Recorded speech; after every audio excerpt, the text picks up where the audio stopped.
তাতে পাই যাব এই আলুটো। হ্যাঁ, পাহাড়ি এলাকাত আছে। এটাই আলু আপোনাৰ কিমান লম্বা হয় চাই লওক এইটো।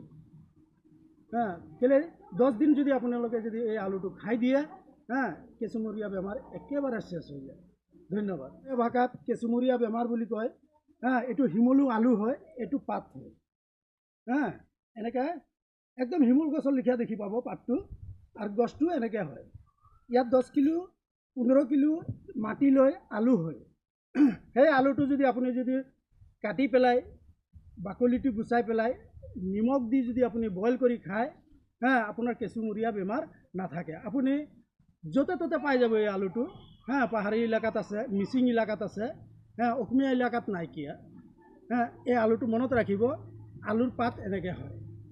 এইটো গছডাল, এইটো পাতডাল, এইটো আলু।